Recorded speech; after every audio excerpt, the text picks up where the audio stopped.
The decision you call a preference may actually be fear wearing your clothes. You stay quiet because it's not worth saying. You never send the message because the timing feels wrong. You keep improving the same unfinished project because it isn't ready yet. Each explanation sounds reasonable. That is precisely why hidden fear is so effective. Your brain is built to protect you, and protection often begins before conscious reasoning catches up.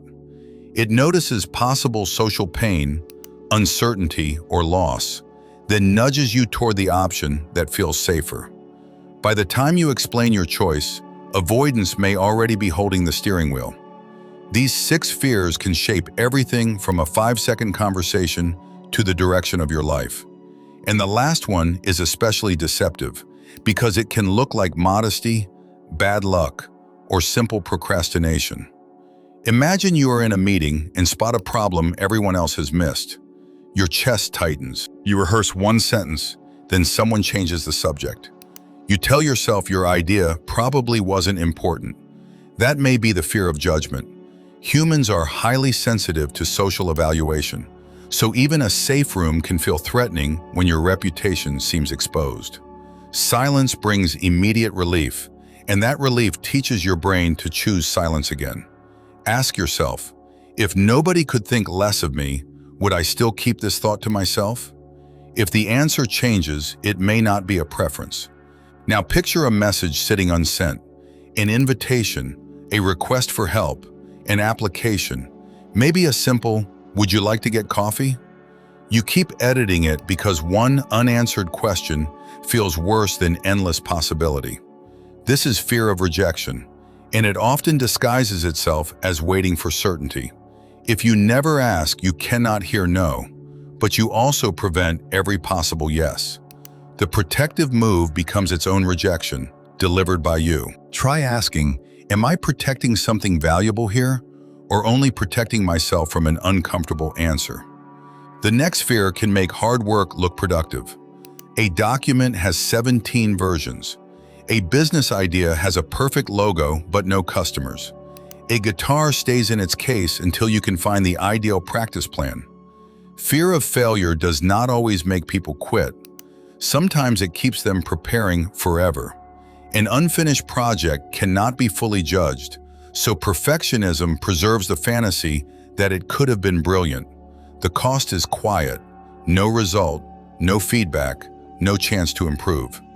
Ask, what would I release this week if the goal were to learn, not to prove my worth? A small, finished attempt often teaches more than a flawless, imaginary one. Then there is the agreement you regret before the conversation even ends. Someone asks you to take on extra work.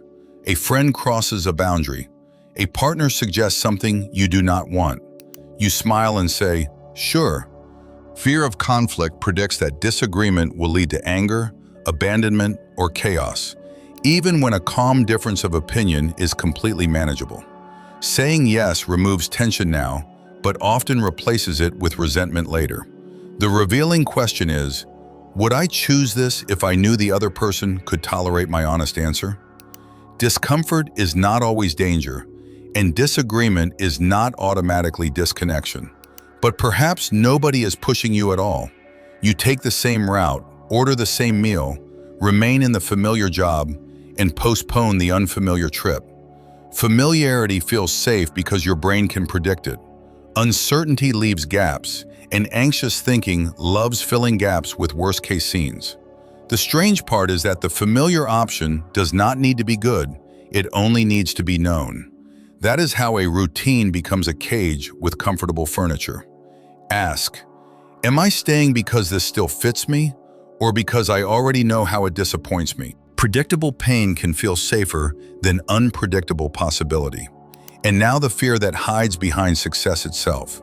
You finally receive attention, responsibility, or momentum, and suddenly you miss deadlines, underprepare, start unnecessary arguments, or abandon the habit that was working. This is not proof that you secretly want to fail. Success can introduce new threats, higher expectations, more visibility, greater responsibility, or the fear that one good result must now be repeated forever. Your brain may try to restore the older, more familiar identity by pulling you backward.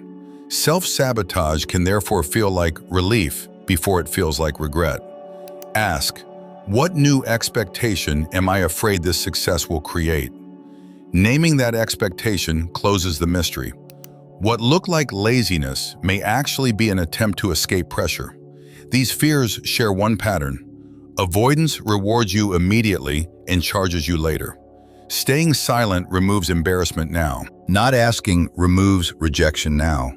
Not finishing removes judgment now. Agreeing removes conflict now.